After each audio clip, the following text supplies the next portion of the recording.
Right, so I just love exercise machinery, mostly because people buy it, think they're going to use it, and we end up getting it. We get loads of these kind of things. Got an exercise bike right here, and we've got this cross-country full-body exerciser that were dropped off yesterday. And of course we've got two of these things and an obsessive interest in generation.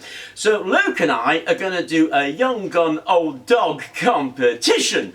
I get the exercise bike, he gets the cross-country trainer because I'm fat and old and need to sit down, and he can stand up, and we're going to see what we can do with it to turn them into generators. And then we go, a competition is whoever generates the most gets not to make the coffee. So the worst one has to make the coffee for the rest of the week.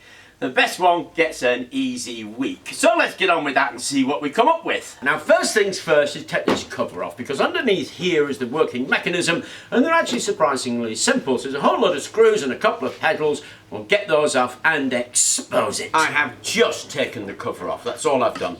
This mechanism is pretty standard for these kind of machines. The pedals are attached straight to this big wheel here. It's a pulley wheel acting like a gear. Goes down to a tiny one right there, so we get a gear ratio on it. That's a flywheel, and right there is a magnetic shoe. Now we alter the distance of the shoe to the flywheel, which creates a resistance, and then obviously you pedal against that resistance. That's it, there isn't anything else to them. So spoiler alert, if you don't want to hear the next bit, put your fingers in your ears. Luke is going to use a belt drive. I'm, fingers out your ears, going to put magnets around the rim and use this as my rotor. So I'm just going to stick a whole load of magnets on there.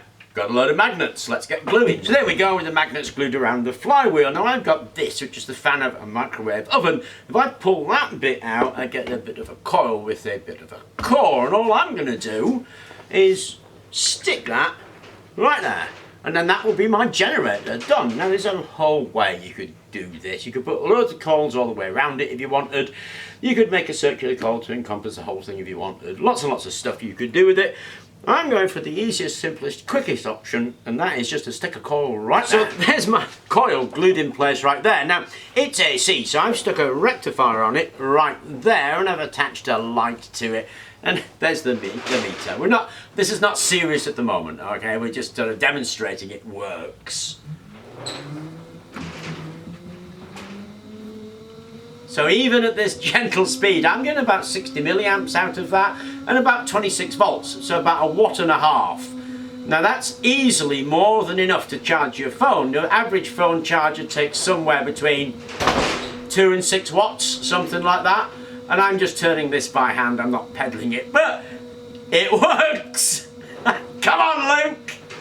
So right after my rectifier right there, I put this DC to DC converter board on. Now these are a couple of quid on the internet. This is an LM2569, I think. And it says on it, plus in, plus out, minus out. In the back of it there's a big arrow. You connect this to your power supply, put the voltage in you think you're going to get. We think we can get about 26 volts. Now the voltage out, which is these two wires here, I want to be 12 volts because I want to mimic a battery. So 12 volts was set by putting the power supply on, putting a meter on the out and twiddling that little brass nut there until it read 12 volts out, and the power supply is at 26 volts.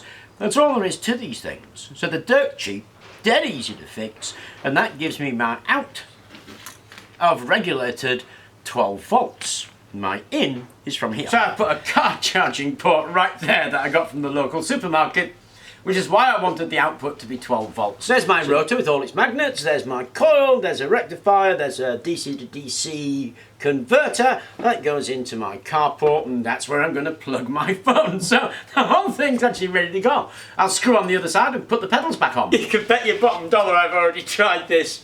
It's absolutely awesome. We get going on it. The charge bar comes on. So we are in fact charging our phone from an exercise bike that we've adapted for us phone charge socket. I also like the sound of it. It sounds a bit like it's a generator. It's got this kind of whir noise to it. I think personally, the manufacturers, they've missed a huge opportunity here. I mean, it probably cost me, I don't know, 10 quid to do this maybe, and that was at retail prices. Imagine a manufacturer, you're probably talking about £2.50 to add on the ability to charge your phone while doing some exercise. Anyway, I thought I'd go through that with you because it's not a tremendously difficult job. Stick some magnets on your flywheel, add a rectifier to your coil, add a DC to DC converter, add a charge port, bingo, you're gone. Now you're going to be able to produce about 160 watts or so because that's what's in your legs.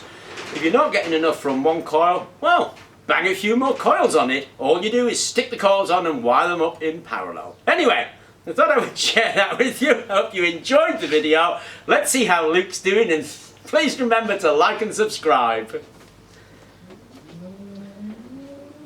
That's just awesome.